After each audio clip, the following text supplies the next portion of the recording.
Activez vos synapses. Activez vos synapses.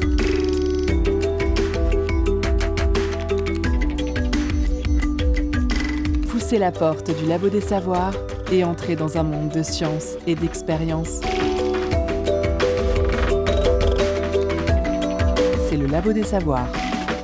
Il y a des anniversaires que l'on n'oublie pas. Les 1 an parce que c'est le premier, les 7 ans parce que ça y est, on est grand, les 10 ans parce qu'on commence enfin à avoir 2 chiffres à notre âge et ça fait super sérieux, les 15 ans parce qu'on est devenu d'un coup très stylé et très confiant. Eh bien, cette année 2025, vous savez quoi ? Le Labo des Savoirs a 15 ans.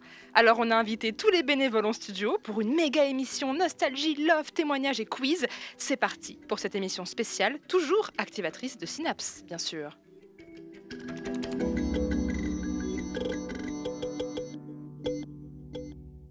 Bonjour tout le monde. Bonjour. Hello. Ah, merveilleuse cacophonie. C'est notre anniversaire, on a 15 ans, c'est pas rien, surtout pour un podcast et encore plus quand ça parle de science. Alors si l'association a toujours eu une, parfois des salariés durant toute sa vie, elle a surtout été nourrie par la créativité et l'engagement de dizaines de bénévoles merveilleux. Et pour célébrer cette implication et cette créativité, c'est aujourd'hui que nous enregistrons une émission avec beaucoup de monde en studio. Il y a déjà des micros qui se partagent à plusieurs.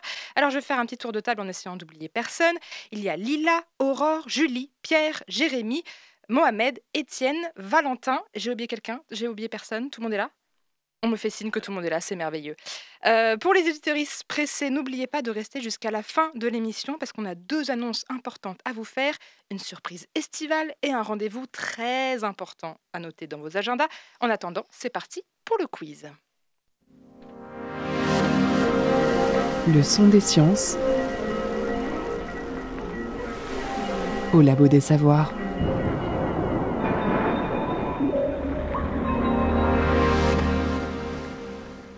Je vous ai même pas demandé comment ça allait. Ça va en fait ? Tout va bien ? Les bénévoles ? Je me prépare mentalement pour le quiz, là, je veux tout donner. Vous êtes en mode compète ? Oui, toujours. Oui, on est là pour gagner. On gagne quoi d'ailleurs ? Rien. Si la reconnaissance éternelle de tous les auditeurs auditrices qui vont savoir que vous êtes trop forts. Ah, c'est pas mal. Bon, la première question, elle est facile. Normalement, si vous suivez les émissions, vous savez la réponse. Quelle saison du Labo des Savoirs on est ?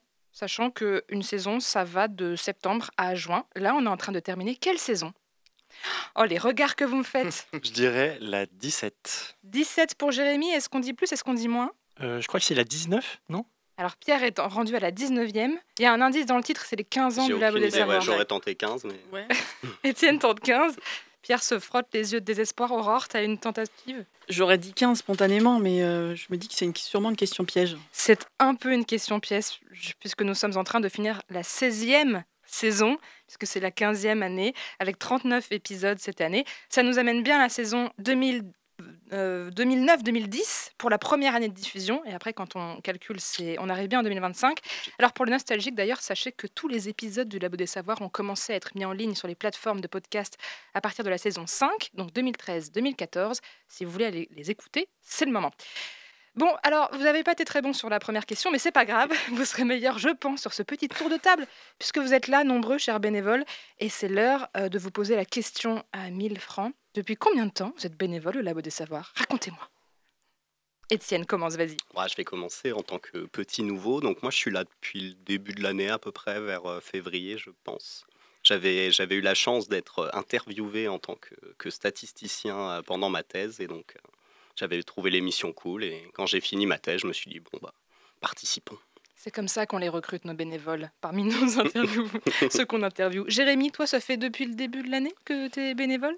À peu près, oui. Non, depuis 2017. Ah ouais. Et pareil, c'est une interview avec 2 fabuleuses personnes qui ont été ensuite respectivement salariées et présidentes du labo. On a organisé la Marche pour les sciences en réaction à l'élection de Donald Trump. Une histoire qui a l'air de se répéter malheureusement. Et donc on s'était fait interviewer à cette occasion. Et pareil, je m'étais dit, waouh, ça a l'air sympa en fait, ce concept. Et c'est ce qui m'a donné envie de rejoindre l'association. Est-ce que tu serais le doyen de cette table ? En tant que bénévole. Bien sûr. En tant que bénévole, évidemment. En tant que bénévole, peut-être aussi en tant que de sagesse, je ne sais pas. En tant que même... tu es là depuis plus longtemps que moi, salarié en tout cas, c'est sûr. Et tu es un pilier de cet asso, Jérémy. Et je profite pour pour te remercier pour cette implication. Aurore, t'es pas mal non plus en termes de piliers d'association. Ouais, moi, ça va faire 5 ans, là. Du coup, Ah ouais. c'était été 2020. On sortait d'un confinement voilà, qui nous a bien isolés. Et à l'époque, moi, j'organisais des petits apéros sciences, en fait, dans un café qu'une amie tenait. Et je pense que j'en ai eu marre Enfin, c'est pas que j'en avais marre, mais je me sentais un peu isolée aussi là-dedans, parce que j'étais vraiment toute seule à préparer le truc, à tout gérer. Et à l'époque, je travaillais avec la présidente du Labo des Savoirs, qui était Hélène, pour ceux qui connaissent. Et donc, elle m'avait déjà parlé de l'asso. Et j'ai entendu un petit jingle à la fin d'une émission qui disait « Venez, on recrute ». Donc, ce qui est toujours le cas, hein. Venez, on recrute tout le temps. Oui, tout le temps. tout à fait. Et donc, je suis venue, voilà. Et je suis pas repartie. Et t'as été recrutée. Exactement. Ça marche bien, hein, ces jingles, faudrait qu'on en refasse. Valentin, toi, t'as été recruté quand et comment? Alors moi, je suis un néo-ancien. En fait, j'ai commencé au labo en 2017. J'étais en service civique à Prune. On avait fait quelques émissions sur sciences et politique parce que c'était une année d'élection présidentielle. Voilà. Et après, j'ai continué au labo parce que c'est cool. Et je suis de retour depuis cette année. Oui, c'est ça. Tu étais reparti et t'es revenu. Je suis reparti, je suis revenu, ouais. Parce que le Labo des Savoirs, forcément, ça nous manque quand on le quitte. Mohamed, toi, c'est depuis combien de temps t'es là? Et bah, un petit peu plus qu'un mois et demi. C'est la Pardon. première fois que tu parles dans le micro du Labo des Savoirs. Et bah, c'est ça. T'es notre Exactement. petit nouveau, t'es notre caution nouveau. C'est moi le petit nouveau, c'est moi le stagiaire. Je commence à apprendre. Tu vas On fait découvrir. des émissions. Voilà. Et ben, ça veut pas dire que tu pourras pas répondre aux questions. Je t'assure que tu as quand même ton rôle à jouer dans cette émission. Pierre, t'es un petit nouveau, toi? Plus ou moins. Moi, je suis arrivé en avril 2024, il me semble. Et je suis arrivé en duo avec mon camarade Florian Martin, camarade de bêtises, camarade d'imagination. Je confirme. Et voilà, c'était directement un plaisir de participer au Labo des Savoirs. Et tu participes grandement puisque tu es désormais le président de l'association. Bravo. Julie, toi, depuis combien de temps tu es au Labo des Savoirs? Eh bien, je suis au Labo des Savoirs depuis aussi longtemps que j'habite à Nantes. Ce qui est fabuleux, c'est que le Labo des Savoirs m'accompagne dans ma vie depuis que je suis ici, depuis 3 ans et demi. Ah oui, ça fait 3 ans et demi quand Mais même. oui, c'est grâce à toi que j'ai rejoint le Labo des Savoirs. Bah, parce qu'on recrute comme on peut. Et alors, la dernière personne qui nous rejoint tout juste dans le studio, c'est Lila. Lila, tu vas nous dire depuis combien de temps tu es au Labo des Savoirs? Je te prends par surprise parce que je sais en plus que tu as couru. Oui, j'ai couru, du coup je suis essoufflée. J'ai même pas de casque. Pardon, c'est quoi la Depuis question? combien de temps tu es bénévole au Labo des Savoirs? Alors, je suis bénévole au Labo des Savoirs, je crois, ça fait tout juste 1 an. Ouais. Peut-être un peu plus d'1 an. Et c'est trop cool. Voilà. C'est génial, on a tous les profils, on a des nouveaux, on a des anciens, on a des jeunes et des vieux, je dirais pas qui parce que ça se voit pas dans les voix. Et on passe à la deuxième question du quiz. J'espère que vous ferez mieux que la première, mais j'ai confiance en vous. À la naissance du Labo des Savoirs, il y a 15 ans, écouter des podcasts, c'était loin d'être une évidence. Petit retour donc dans les années 2010. Parmi ces affirmations, laquelle est fausse? Il y en a une de fausse. 4 affirmations, je vous laisse vous concentrer. Première affirmation, en 2010, Deezer et Spotify n'avaient que 2 ou 3 ans d'existence. Deuxième affirmation, Radio France a mis à disposition les podcasts de ses émissions la même année que la création de YouTube.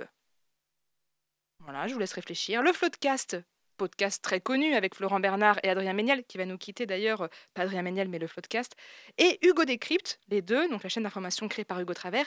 Le Floodcast et Hugo Décrypte ont été lancés la même année, en 2010, donc en même temps que nous. Et enfin, dernière information, le Labo des Savoirs est né la même année, est né la même année que la sortie cinéma de The Social Network, Les Petits Mouchoirs et Dragon 1. Alors Pierre, tu as l'air très sûr de toi. En tant que fidèle Floodcastaldi, le Floodcast, ça a 10 ans aujourd'hui, et du coup, c'est ça qui est fou. Et c'est exactement la très bonne réponse. Bravo Pierre, président de l'association, c'est pas pour rien. Hein. Bravo Pierre. Puisque le Floodcast et Hugo Décrypte ont bien été lancés la même année, mais c'est 5 ans après le Labo des Savoirs, comme quoi on fête un anniversaire qui a son importance. Bon, allez, je vous laisse vous rattraper pour ceux qui n'ont pas pu donner la réponse avec une troisième question. C'est un petit vrai-faux, donc c'est facile, c'est rapide. En 2014, le Labo des Savoirs était diffusé sur le site de France Culture. Vrai ou faux? Vrai. Jérémy il le savait, il était déjà là. C'est de la triche, c'est de la triche. Est-ce que tu sais par quel biais? Grâce aux bons soins de l'Université de Nantes. Tout à fait, exactement. Tu as la réponse complète. Bon, alors, vous l'avez entendu en début d'émission, on a un super jingle, on le connaît même par cœur, on le chantonne un petit peu en studio. Mais ce jingle est d'ailleurs ce qu'on appelle en général l'habillage sonore. C'est le même depuis 2020. Ça veut dire qu'avant, il y en avait d'autres. Alors, petite écoute nostalgie de 2 jingles, mais il y a quand même une question. À vous de savoir, parmi les 2, lequel est le plus ancien. On écoute le premier.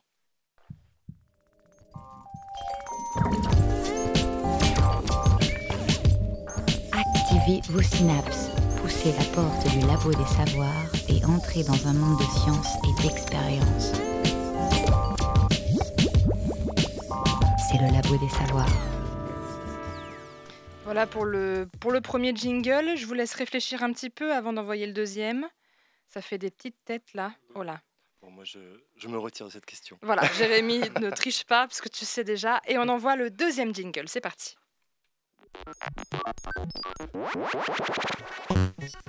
Activez vos synapses, poussez la porte du labo des savoirs et entrez dans un monde de science et d'expérience. Alors, c'est vrai qu'il a son caractère. Alors, lequel est le plus ancien? Stupéflip en réalité. On Alors- dirait pas le labo des savoirs. Moi, ça fait peut-être qu'un an que je suis là, mais est-ce que c'est pas le deuxième? Le deuxième serait le plus ancien ou le plus récent? ancien. Le plus ancien, c'est Ouais. la réponse de Lila. Oui. Ça hoche pas mal la tête autour dirais du ça aussi. studio. Ouais. Ouais, vous avez raison. C'était donc Yes. du plus récent au plus ancien. Le premier qu'on a écouté, il a été en place de 2014 à 2020, si mes informations sont bonnes. Et je mets bien un petit conditionnel parce que je n'ai pas pu vérifier l'info. Et le deuxième jingle, il est là depuis 2011 jusqu'en 2014. Alors, on vous a entendu, mais pas tant. Ah si, il y a... Vas-y Pierre. J'ai fait comme Jérémy, je me suis retiré de cette question parce que pour des raisons dont on va parler à la fin de l'émission, restez jusqu'à la fin, j'ai pu revisiter les anciennes émissions. Ouais, il y a du teasing parce qu'il y a des messages importants qui arriveront à la fin. Donc tu as bien fait de te retirer de cette question. Après, vous avez trouvé très rapidement, vous êtes trop fort. Quelle surprise, quelle surprise. On va refaire un petit tour de table témoignage parce que le Labo des Savoirs, c'est une émission de vulgarisation scientifique tous les mercredis à 19h sur Prune et sur d'autres radios. Mais c'est également une association pour s'initier au journalisme scientifique et à la création sonore. Alors, première sous-question, vous, c'est quoi votre lien avec les sciences? Est-ce que vous travaillez dans un domaine scientifique? Est-ce que vous êtes juste curieux? Et puis, deuxième question subsidiaire, qu'est-ce que le Labo des Savoirs a pu bien vous apporter dans cette relation que vous avez aux sciences? Qui commence? Vaste Pierre. question. N'est-ce pas? Vas-y Aurore. Ouais, bah moi je peux me lancer. Depuis que j'étais toute petite, en fait, je voulais faire de la science, donc je suis allée jusqu'à faire une thèse. Donc j'ai pas continué là-dedans, mais maintenant je travaille à l'université, donc toujours quand même en lien avec la science.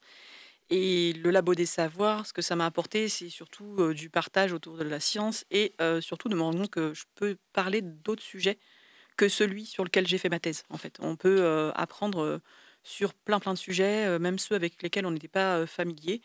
Si on a des bonnes méthodes pour rechercher les informations et les mettre en ordre, on arrive à se faire une idée sur la plupart des sujets, aussi compliqués soient-ils. Et ta thèse, elle était sur quoi? Je peux vous donner le titre si vous Ah bah voulez. écoute, on histoire en meurt d'envie. Alors ça s'appelait La biomasse des foraminifères planctoniques et son impact sur la pompe biologique de carbone. Est-ce qu'on est d'accord que c'est un peu des trucs d'archéologie Alors, fossile? Paléontologie plutôt. Ouais. Alors effectivement, les foraminifères planctoniques, c'est des petits organismes qui fossilisent. Et donc oui, j'ai une formation de paléontologue, mais dans ma thèse, je les étudiais aussi vivants, puisque c'est des organismes qui existent toujours. Et c'est vrai que tu as conservé ce prisme dans les chroniques que tu fais, mais Oui. tu es allé dans d'autres endroits aussi. Et c'est toujours génial. Si vous voulez écouter les chroniques d'Aurore, allez écouter les podcasts.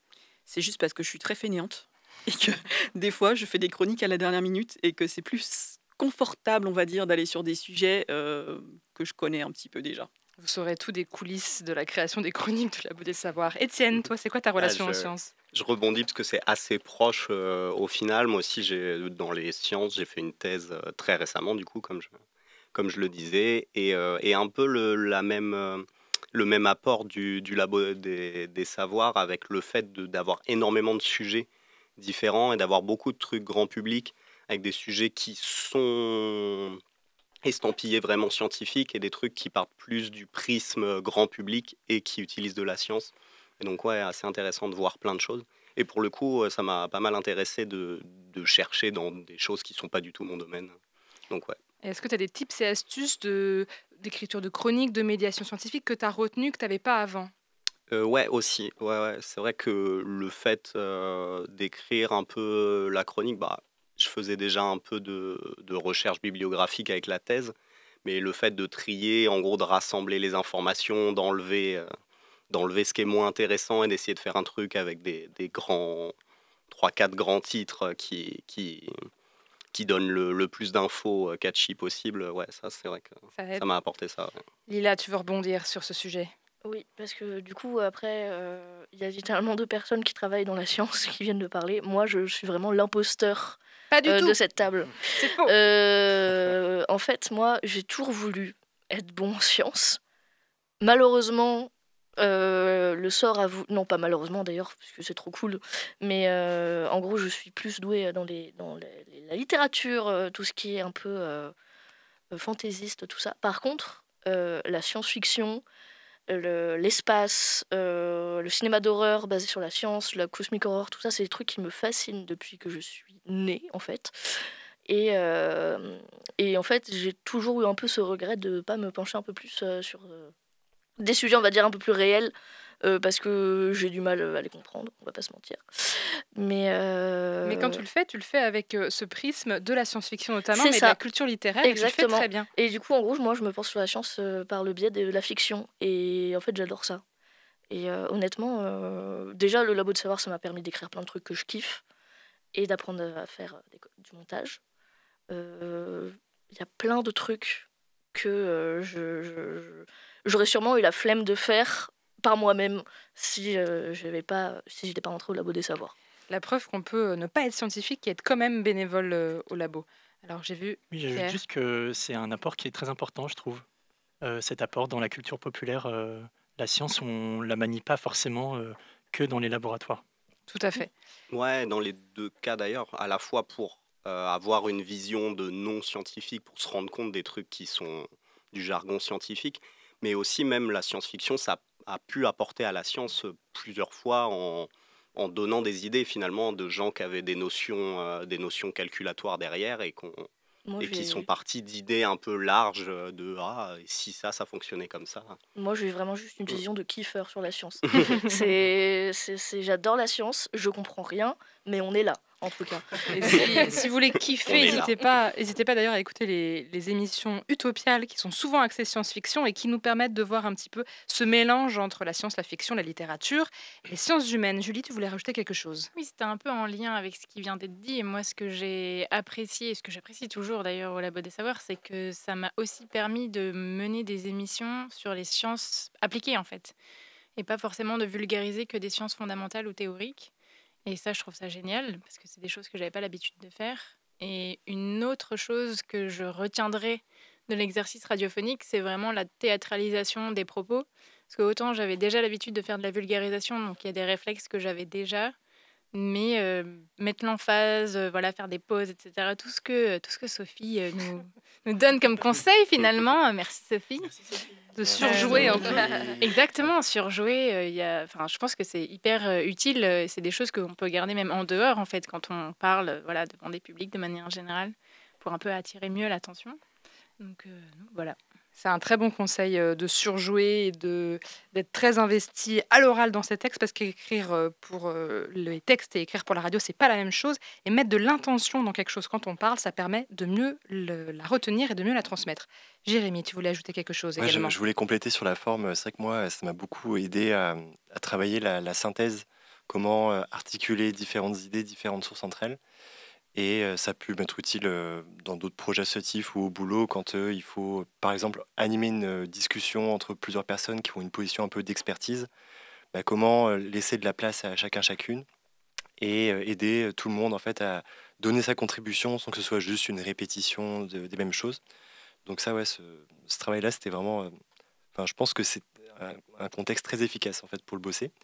Et puis, comme tu le disais, en fait, la diversité des sujets qu'on peut traiter nous donne aussi en fait un super prétexte pour aller rencontrer des gens qui travaillent dans des domaines qui sont assez opposés des nôtres.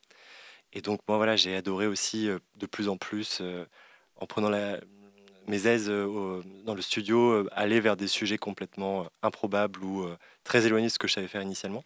Comme une émission sur le houmous, par exemple. Par exemple, où Tout il à était fait. question des géopolitiques et qui fait d'ailleurs écho malheureusement à ce qui se passe actuellement au Proche-Orient. Donc ouais, un grand terrain de jeu en fait où on sent qu'il y a finalement pas beaucoup de limites en fait.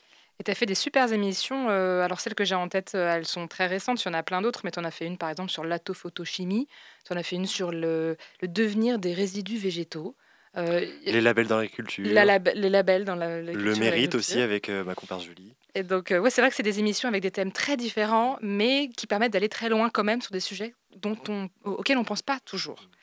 Je me tourne vers les deux personnes de la fin du tour de table. Est-ce que peut-être vous avez quelque chose à ajouter ou est-ce qu'on enchaîne avec la prochaine question quiz?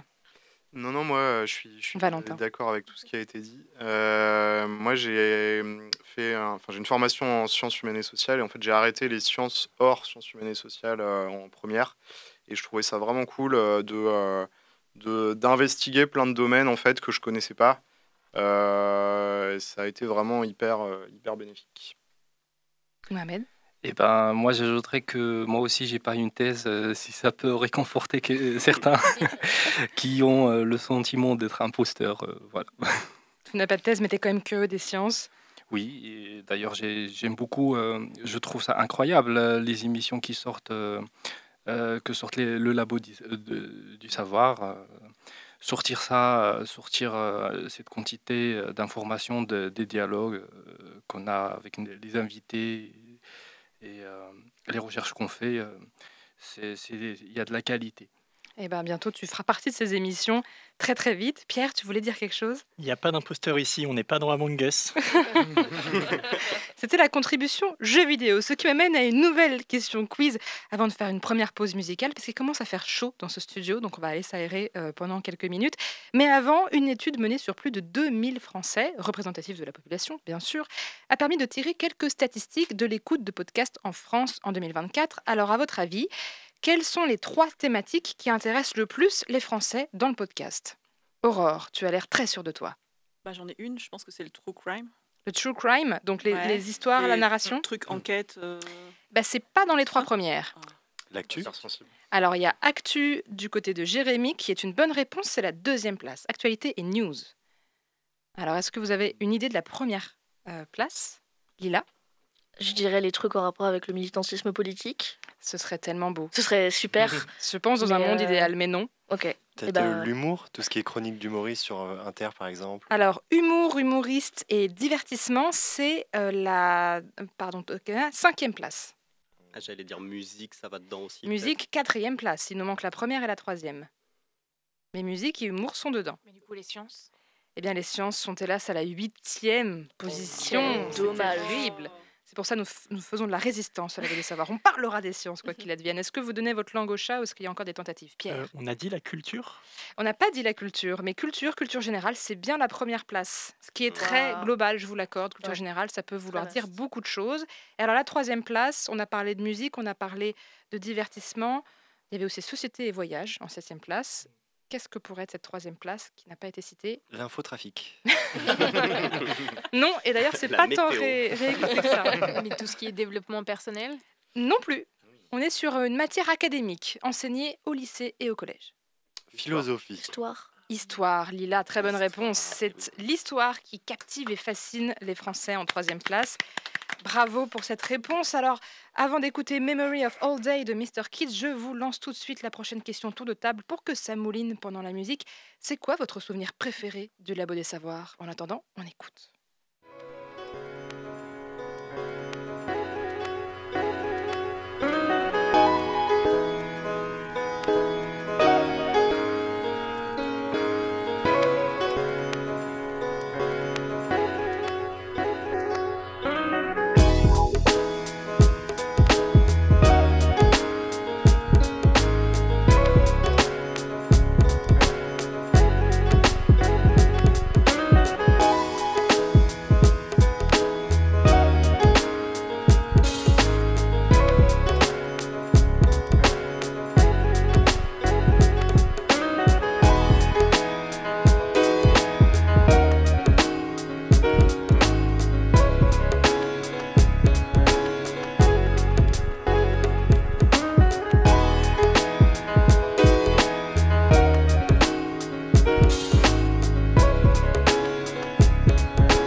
La science, toutes les sciences, au Labo des Savoirs.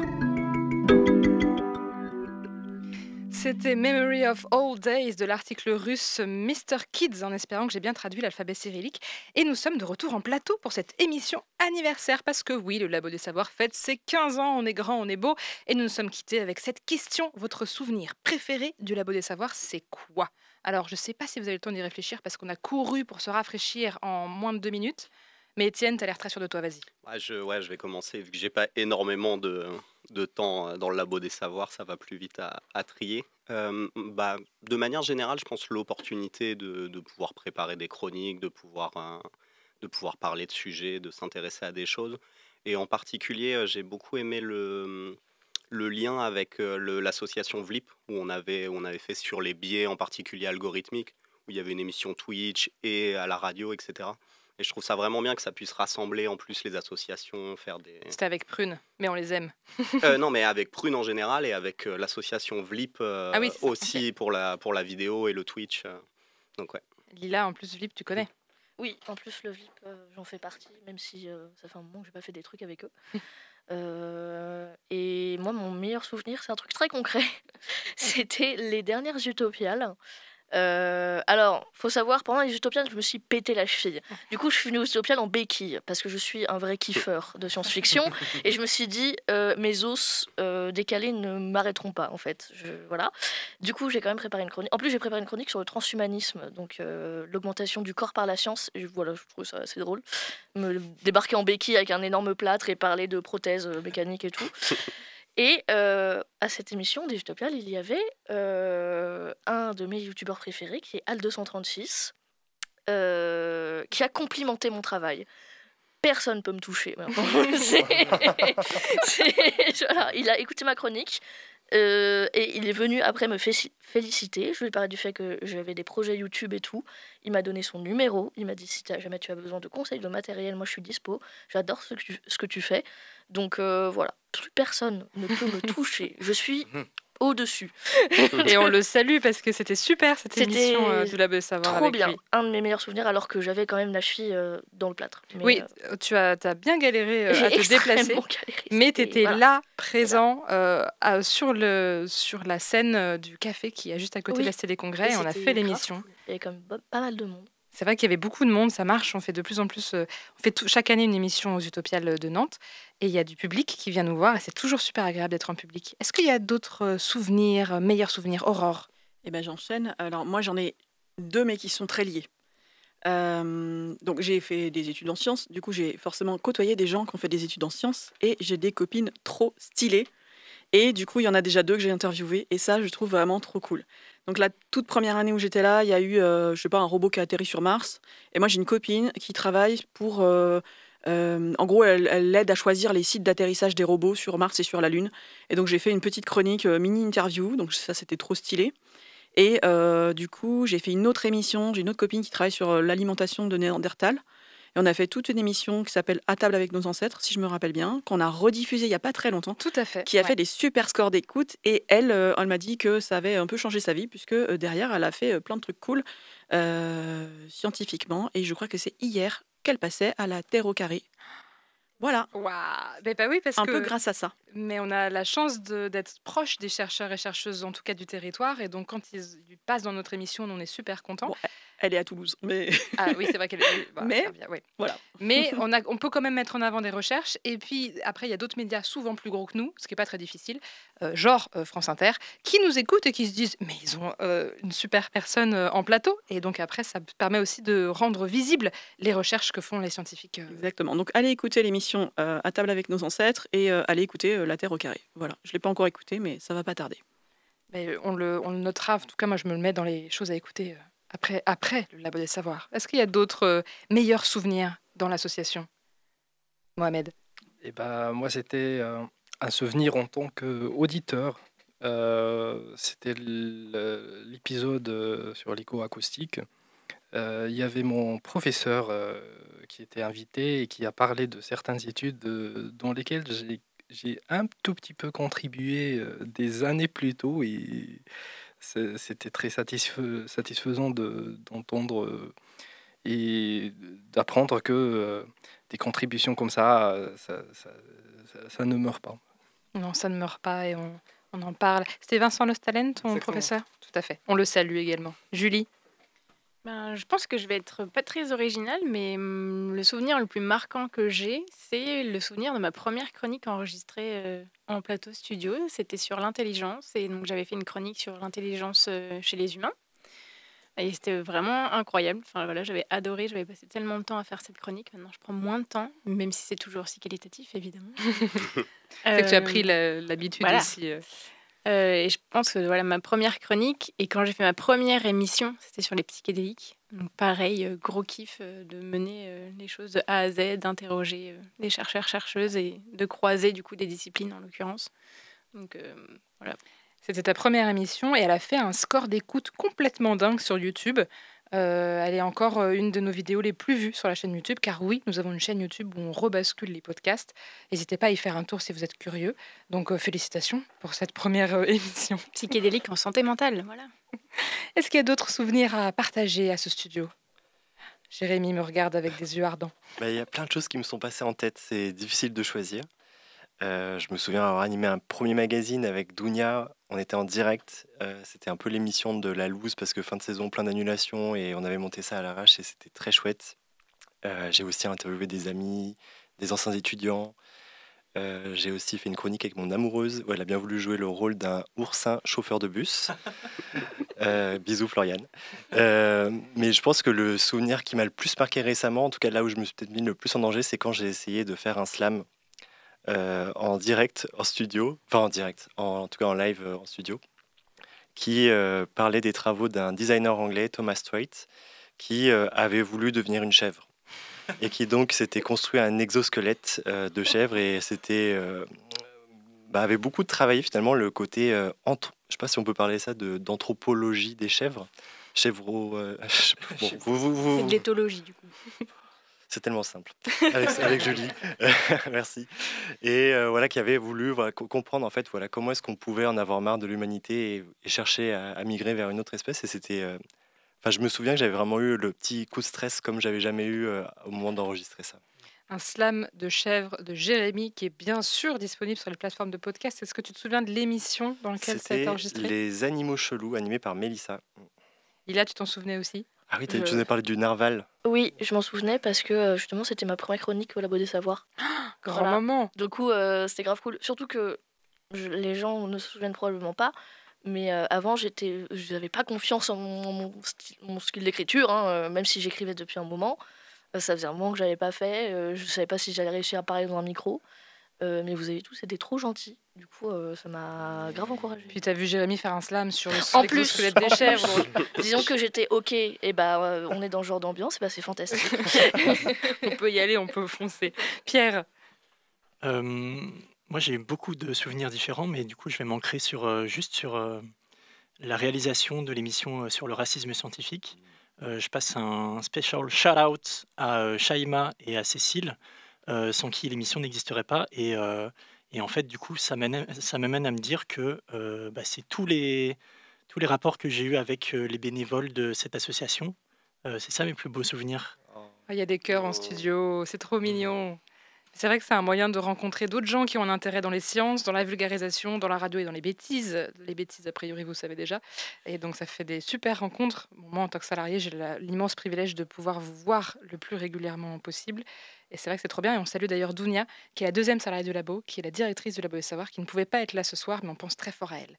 Est-ce qu'il y a d'autres meilleurs souvenirs du Labo des Savoirs à partager à cette table? Vas-y, Valentin. Alors moi, j'ai un souvenir autour d'Audacity. Voilà. Ce qui est pas forcément le logiciel le plus fun, mais j'avais fait une interview d'une chercheuse qui travaille sur les théâtres à l'époque médiévale. Et j'avais fait ma première création sonore, donc j'avais passé des heures sur Audacity à aller retrouver des bruits de rue au Moyen-Âge et tout ça. Et c'était hyper marrant à monter. La création sonore, c'est tellement bien. C'est tellement immersif. On n'a pas le temps d'en faire autant qu'on voudrait dans les émissions, mais il y en a qui arrivent. Ça fait partie de la surprise, je ne peux pas tout dire, il faut rester jusqu'en fin d'émission. Est-ce que tout le monde a partagé ses souvenirs? J'arrive plus à suivre. J'ai l'impression que oui, tout le monde se regarde, en tout cas dans le blanc des yeux. Donc ça veut dire que c'est l'heure de la nouvelle question quiz. Et toi, Sophie, t'as pas un souvenir à partager? Moi, j'en ai énormément. J'en ai beaucoup. Déjà parce que j'ai l'immense privilège de pouvoir faire des émissions où c'est que moi qui ai envie de le faire et je le fais. Et de toute façon, si j'ai envie de faire le sujet, je le fais. Et généralement, vous arrivez à me suivre dans ces délires-là. Donc j'ai pu interviewer des gens que je trouve géniaux, et faire des émissions géniales et être diffusées donc sans passer par l'aval de quelqu'un d'autre. Donc ça, c'est fantastique. Et puis, je pense que toutes les premières chroniques en studio des bénévoles, toutes les premières fois où un bénévole prend le micro et est vraiment pas sûr et me dit 40 000 fois avant non mais c'est nul et tout et qui me fait souvent un one shot, j'adore. Je ressors de là avec un gros shoot d'adrénaline et je me dis c'est quand même chouette comme métier.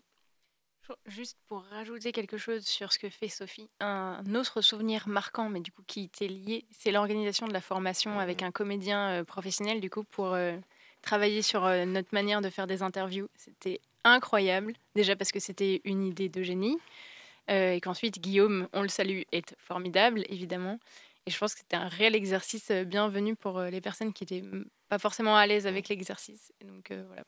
Si vous voulez faire des formations à l'interview, à la prise de parole, à la chronique, à la radio, rejoignez le Labo des Savoirs, parce que des formations comme ça, je vais essayer d'en refaire peut-être à la rentrée. C'est toujours un plaisir en plus de pouvoir s'exercer avec des comédiens. Et je crois que Guillaume avait adoré l'expérience également. Donc je ne prends pas trop de risques en disant ça. Est-ce qu'on repasse au quiz ou on reste que dans le moment émotion? C'est trop émouvant, on se fait des petits cœurs, c'est trop génial. Le quiz. Allez, le quiz. Bon, alors si vous n'avez toujours pas compris, le Labo des Savoirs, c'est vraiment par rapport aux sciences. Les sciences, toutes les sciences. Humaines, sociales, expérimentales, l'espace, les cellules, la psychologie, l'urbanisme, la science-fiction. Tout ça, mais en fait, c'est quoi les stats sur nos sujets depuis 15 ans d'émission? Quelles émissions on a fait beaucoup et d'autres qu'on n'a pas fait beaucoup? Je vais vous citer 3 thèmes. Et vous allez essayer de savoir laquelle a été abordée le plus de fois en 15 ans. Archéologie, espace ou animaux? Alors, il y a... Oh là, ça réfléchit. Ça lève la main à ma droite avec Aurore et Lila. Aurore? Je dirais animaux, parce qu'à un moment, on nous a dit il faut arrêter les émissions sur les animaux, il y en a trop. Oui, je plaide coupable, j'ai déjà un peu donné la réponse. Ok, est-ce que tu peux donner une estimation du nombre d'émissions à 15 ans sur les animaux? Sachant qu'on a donc une émission par semaine. On essaie de varier les thèmes quand même. Je sais pas, 50. Oula. Au pif. 35. Non, 30. 35. Mais 35% ou 35 émissions? Moi, j'ai un nombre 35. d'émissions.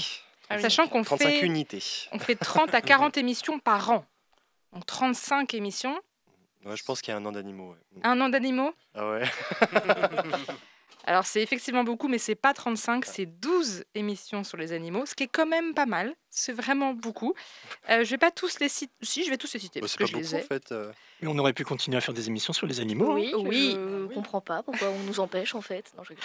Eh ben, Quel il va scandale falloir... démocratique. On fait pas assez d'émissions sur d'autres sciences comme les sciences humaines et sociales. C'est vrai. On s'est rattrapé ces dernières années. On a pris le virage des sciences humaines et sociales. On en parle plus et on essaie d'en parler mieux. Mais les émissions animaux, maintenant qu'on a essayé d'arrêter d'en faire trop, on va pouvoir en refaire. On en a quand même fait une sur les abeilles, il n'y a pas très longtemps.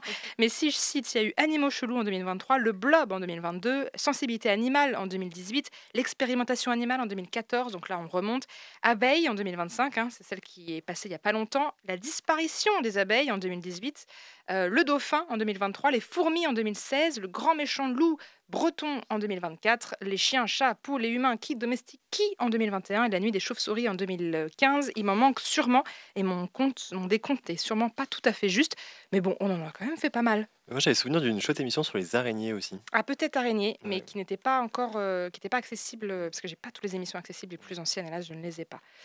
Il nous reste quand même espace et archéologie. Est-ce que vous voulez estimer combien d'émissions on a faites sur ces deux thèmes? Sachant que là, on était à 12 et c'était le grand max. Pierre? Je dirais espace en deuxième avec au moins 9 émissions. Bah, t'es pas mal. C'est bien espace en deuxième. Alors, Je dirais 8. Bien joué. est-ce que quelqu'un descend plus bas ou on reste à 8? Ah, je tente 7. Un 7, et bah c'est Étienne qui a raison. Bravo. Puisqu'on a parlé des missions spatiales en 2014, de la météo dans l'espace en 2017, de l'exoplanète en 2020, de l'espace-temps en 2022, des océans dans l'espace en 2023, des technologies spatiales dans les pays émergents en 2018, que j'ai pas cité dans l'ordre, et de l'impact écologique de la recherche spatiale très récemment en 2025. Aurore? Bah, en même temps, c'est pas un hasard parce qu'on a un super laboratoire de planétologie à Nantes et donc on a des chercheurs sous la main pour parler de tous ces sujets-là. Oui, souvent, nos sujets sont quand même très liés aux chercheurs qu'on a sous la main, aux actualités, aux informations qui sortent et aux articles. Donc c'est vrai que le LPG, on l'a pas mal Et sollicité. surtout, les chercheurs du LPG sont très impliqués dans les missions actuelles, donc forcément, ils sont au cœur du sujet. Ils sont très réactifs, on les adore, et souvent, en plus, ils nous proposent même des sujets quand ils sortent des infos. Archéologie, on n'est pas si mal, puisqu'on a 5 émissions, beaucoup qui sont plus anciennes, puisqu'on a parlé d'archéologie locale en 2018 et de sciences de l'archéologie en 2015. Quelques-unes, donc à table avec nos ancêtres, dont tu parlais en 2023, Aurore. Les animaux disparus qu'on aimerait revoir une dernière fois. Je ne sais pas si c'est vraiment l'archéologie, je l'ai mis dedans en 2018. Et puis l'archéologie du soin et de la santé en 2022.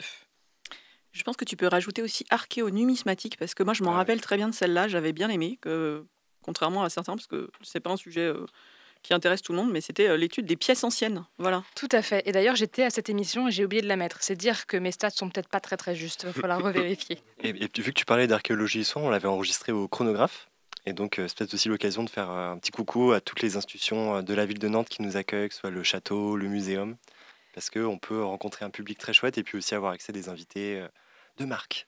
Mais alors, c'est fou parce que c'était ma prochaine relance. Mais alors, tu l'as très bien fait, effectivement. Je vais pas redire ce que tu as dit, mais on a des super partenariats, relations avec les institutions scientifiques du territoire, le Muséum d'histoire naturelle de Nantes aussi, avec qui on anime les conférences avant sa fermeture bientôt, l'Université de Nantes, bien sûr, Jules Verne, le musée Jules Verne, le château. Je vais forcément en oublier, mais on travaille main dans la main avec plein d'institutions locales et avec des événements. On en a déjà parlé beaucoup, des Utopiales, mais également de la Nuit blanche des chercheurs avec Nantes Université. C'est un moyen vraiment d'initier les publics qui viennent nous voir au stand au journalisme scientifique. Maintenant, en plus, depuis 1 an, on a un super jeu à leur proposer, un quiz. Donc, si vous voyez une pancarte Labo des Savoirs, une table avec des gens cool, venez nous voir, on a un jeu à vous proposer. Et c'est un moyen aussi de sortir des studios radio et d'apporter un petit peu notre goût des sciences à tout le monde. Alors, dernière question quiz avant un petit tour de table, et je vois l'heure qui file. Quand on s'amuse, on ne voit pas le temps filer. À votre avis, combien de titres d'émissions du Labo des Savoirs contient le mot science? Parce que parfois, on ne se foule pas tout à fait, hein, on n'est pas très inventif. Lila, tu tentes quelque chose? Est-ce que j'ai le droit de poser une Bien question sûr. avant? C'est quoi le nombre total d'émissions qu'on a? Je n'ai pas le nombre total Ah, parce que je sais qu'il m'en manque. Donc Est-ce j'ai qu'il pas y a voulu faire. un chiffre à peu près On proche? est à 30 entre 30 et 40 émissions par an. Ok. Ça fait 15 ans.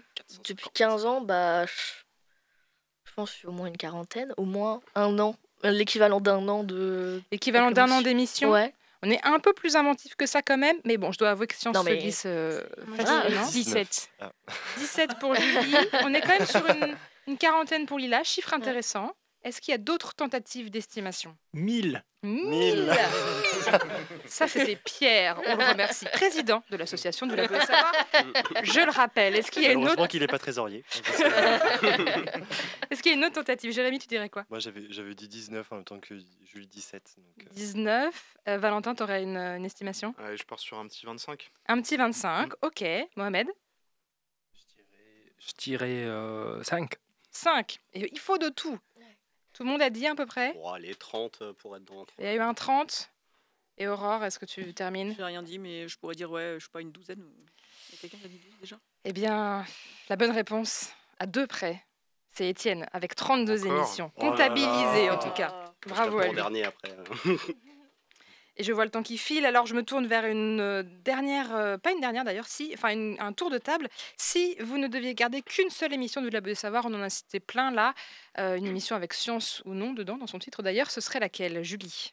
Moi, celle qui m'est venue immédiatement en tête, c'est celle, la dernière qu'on a faite ensemble avec Jérémy sur les schémas familiaux alternatifs, qui est sortie pour Noël cette année, donc Noël 2024, que je vous invite à écouter et réécouter et diffuser autour de vous, évidemment. Elle était très chouette cette émission. Et puis les émissions de Noël sont toujours très chouettes. Une autre émission, Aurore? Moi, c'était aussi une émission de Noël. C'est l'émission sur la danse qu'on a fait chez moi. Du coup, parce qu'on fait ça souvent hors studio, en fait, les émissions de Noël. Et du coup, c'était chez moi, donc c'était hyper sympa. Et c'était la première émission que j'ai co-animée avec toi, Sophie. C'est vrai, je m'en souviens. Et on avait mis tellement d'éléments dedans qu'on s'est fait rabrouer par Dounia parce que Il y avait trop de choses. Il y avait trop de choses. Mais la danse, c'est captivant, donc c'est vrai qu'il y avait plein de choses à dire. Lila? Alors moi, du coup, je suis pas du tout objectif, mais l'émission des Utopiales. Mais pas parce que, à cause de la présence d'Al 236, mais juste l'émission en elle-même était trop cool. Je veux dire, le sujet était hyper intéressant. J'ai vraiment pris plaisir à bosser sur ma chronique. C'était vraiment hyper dynamique parce que c'était une vraie discussion avec les invités et tout. Et franchement, ça aurait pu être une émission qui dure plus d'une heure. Ça aurait été. Ouais, on voit pas le temps passer. C'est ça, on voit pas le temps passer. Et en plus, j'aime particulièrement faire des émissions en public. Je sais pas trop pourquoi, mais j'aime bien voir la réaction des gens. Il y a une vraie énergie en plus que le public nous donne parce que quand on fait des chroniques ou qu'on fait des blagues, on essaye de temps en temps, ça rigole, ça réagit, Ouais, ça fait des têtes quand on dit des infos un peu improbables. C'est super de de faire ça en fou. public. Pierre, c'est quoi ton émission favorite? Alors j'hésite beaucoup entre 2 émissions, mais c'est un petit peu narcissique parce que c'est 2 émissions dans lesquelles j'ai présenté. C'est normal. Il y a celle sur la mort qui a été présentée seulement par... D'ailleurs, je viens de me contredire. Dans les 2 émissions dans lesquelles j'ai participé. Celle sur la mort qui est présentée par Florian et celle sur les nouvelles sexualités qu'on a présentée à la BU Sciences de la faculté de Nantes en février. Ouais. Et en fait, ouais, je garderai celle sur la mort parce qu'elle est vraiment présentée d'une main de maître, une voix de maître par Florian. Et j'ai trouvé que toutes les chroniques, toutes les contributions étaient vraiment magnifiques. Et voilà, j'ai adoré. C'est un sujet en plus qui est compliqué, mais qui est super quand il est nourri de sources et de bonne humeur. Et je crois me souvenir que j'avais dû enlever 2-3 petites vannes dans le conducteur de Florian, parce qu'il a une voix géniale et il anime très bien. Mais alors, qu'est-ce qu'il fait des vannes? Mais j'aurais peut-être une prochaine fois, j'en garderai plus. Est-ce qu'il y a d'autres... Ouais, Mohamed. Et ben moi, c'était l'émission sur la prise de décision. Et Début d'année 2025. Ouais. Exactement, et je me rappelle que j'ai même réécouté une deuxième fois cette émission, tellement ça permet de faire une introspection sur, surtout de voir pourquoi on n'arrive pas à faire des bonnes décisions parfois et à faire des mauvaises décisions. Eh ben, écoute, cette émission d'ailleurs a eu un bon score d'écoute, voire un très bon score d'écoute. C'est peut-être moi qui a trop écouté. On sait donc d'où ça vient. Valentin, est-ce que tant que tu as le micro devant le bec, tu as des trucs, une émission favorite? Ouais, alors il y a une émission très récente qu'on a faite là sur l'engagement dans les sciences, qui était vraiment intéressante et qui est on ne peut plus importante. Les scientifiques engagés et le fait que quand on est scientifique, on n'est pas toujours neutre, pas forcément neutre, parce que la science n'est pas neutre, la politique non plus, donc pourquoi la science le serait? Jérémy. Bah, moi aussi, je vais être narcissique et je vais ramener l'émission sur le plomb, Le ami plomb. ou ennemi. Ah oui, Une des premières émissions que j'avais animées, et ce que j'avais beaucoup apprécié, c'est qu'il y avait à la fois le côté matériaux-chimie, avec un copain qui faisait sa thèse à l'IMN, et le côté patrimoine, avec une conservatrice, je crois, qui était dans un musée à Couéron, et qui donc, on pouvait faire un peu un ping-pong entre l'histoire de l'industrie du plomb, le patrimoine toujours présent aujourd'hui dans l'agglomération, et la recherche sur le sujet, donc c'était très chouette. comme quoi on peut croire que des sujets comme le plomb peuvent être un peu plombants. Mais pas du tout. Est-ce qu'on a fini le tour de table? Je n'arrive plus à suivre. Non, Étienne. Moi, j'ai pas dû dire. Je sais pas trop comment ressortir une autre, donc disons peut-être celle de la semaine prochaine pour que les auditeuristes aillent l'écouter. Oh, le il est trop move. fort. Le Move, la semaine prochaine, qui sera la dernière émission de Dounia, la dernière émission de cette saison. Et est-ce qu'on vous dit déjà le sujet? Non, vous avez qu'à vous connecter en temps et en heure et vous saurez. On arrive bientôt à la fin de cette émission d'ailleurs, mais attendez, on vous avait promis 2 super annonces, une surprise estivale et un rendez-vous très important à noter dans vos agendas. Alors la surprise estivale, j'ai un des mains d'orfèvre qui est avec moi en plateau. Est-ce que j'en parle, Pierre, ou est-ce que tu en parles? Je veux bien que tu en parles, Sophie. Le micro tombe de toute façon. Le micro tombe. Alors, on s'est dit que vous laisser cet été tout seul, une année où on fête nos 15 ans, c'était un peu dommage. Donc, avec Pierre et Cécile, on est allé prendre nos pelles et nos pioches et on a fait de la fouille archéologique pour retrouver plein de chroniques qui ont été diffusées par les bénévoles des années précédentes. Donc, pendant les 15 dernières années, alors pour être honnête, les 13 dernières années, puisque je le disais, on n'a pas les 2 premières années, on est allé chercher des super chroniques. On a essayé d'en sélectionner une par semaine. Donc, vous aurez des petites pastilles sonores tout l'été, de juillet à octobre, puisqu'en début octobre, on reprend les émissions. Et donc, on a enregistré il n'y a pas longtemps l'animation de ces chroniques de l'été avec Cécile et Pierre aux commandes. Et il se trouve que tout ne s'est pas passé comme prévu, donc j'en ai fait un petit bonus. Je vous laisse écouter.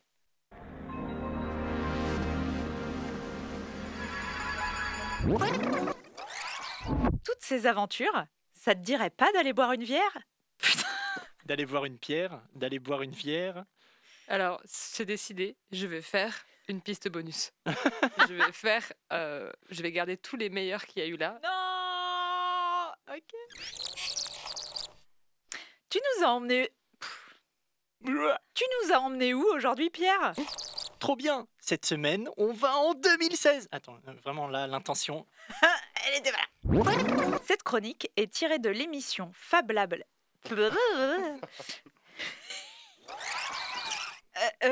On n'est pas en été là.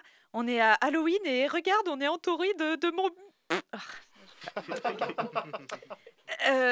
on n'est pas en été là. On est à Halloween et regarde, on est entouré de momies et de zombies. Alors attends, juste, excuse-moi, on n'a pas les modifs. Recharger la page, recharger la page, recharger la page. Ça recharge pas la page et c'est un peu de la merde. Désolé, c'est chiant. Est-ce que les hétérosexuels vont bien? Non. Aujourd'hui, on se demande. Non. Ok, pardon, j'ai pas retrouvé. Chronique. Tu savais qu'il y a plus de morts par an à cause des palmiers que des requins? Et non, c'est une légende urbaine qui remonte à 2022. Notre machine a remonté... Quoi? 2002.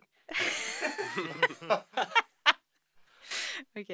Cette chronique est tirée de l'émission Les animaux disparus qu'on aimerait revoir une dernière fois du 14 mars 2018. C'est tellement nasal. Je vais y arriver jusqu'au bout. On trouvait ça drôle. Et on peut faire une version normale aussi. Ouais. On va voir quelle version sera dans le montage final. Faut pas que tu nous dises. Surprise. Et j'ajouterais que le dernier ingrédient indispensable est la levure. Attends. Et j'ajouterais même que le dernier indice. Tout le monde attend, hein. Tu dis attends, mais on attend tous. Hé Pierre, t'as tes chaussures méduses? Non, pourquoi? Attention à pas te blesser sur les moules. Aïe, aïe, aïe, aïe, aïe, aïe, aïe. Trop tard. J'ai l'impression que tu t'es blessé sur une coquille de moule.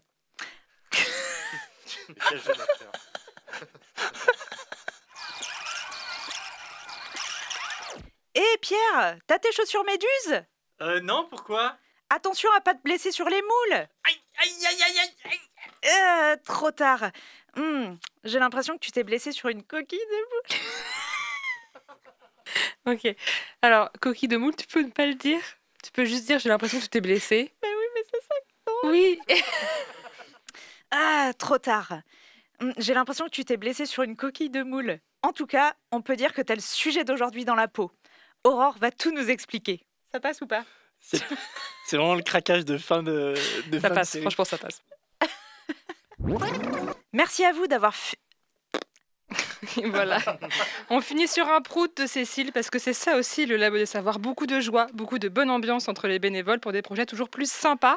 Il fait de plus en plus chaud dans ce studio, surtout quand on rigole. Alors vous l'avez compris, cet été, on ne vous laisse donc pas comme ça. Rendez-vous dès juillet sur toutes les plateformes de podcast pour écouter une sélection de chroniques estivales et les blagues de Pierre et Cécile, bien sûr, à travers l'histoire du Labo des Savoirs. Ce n'est pas tout. Mais non, je vois le temps qui file, il me reste très peu de temps, mais il faut que je vous annonce une grande nouvelle, pas des moindres. À la rentrée, on se retrouve pour fêter notre anniversaire. Vous ne pensiez tout de même pas qu'on allait passer nos 15 ans sans une grosse soirée.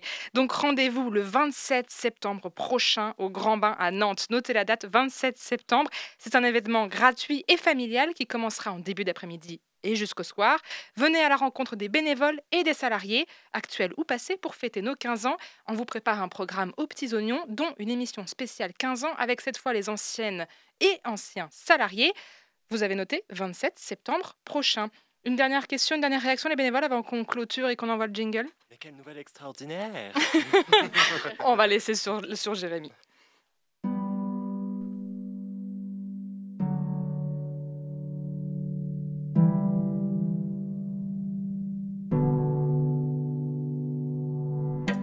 C'est déjà la fin de cette émission. Merci à tous les bénévoles extraordinaires de cette saison et des saisons précédentes. Nous ne pourrons pas citer tous les prénoms, mais au moins ceux de 2024-2025. J'ai donc nommé Sacha, Mélissa, Célie, Pierre, Aurore, Nolwenn, Cécile, Marie, Julie, Jérémy, Charlotte, Fabien, Shaima, Florian, Mohand, Claire, Nesrine, Valentin, Maël, Lila, Étienne et Mohamed. Merci à vous qui portez cette association avec votre curiosité, votre passion. On se retrouve toutes et tous pour la dernière émission de la saison la semaine prochaine. Une émission préparée par Sophie Potvin, réalisée par Adrien Potvin, qui est venu en dépannage, merci à lui, que vous pouvez écouter sur toutes vos applications de podcast, bien sûr. Retrouvez-nous sur le Labo des Savoirs ou sur nos réseaux sociaux et partagez surtout si ça vous a plu. Vive Sophie!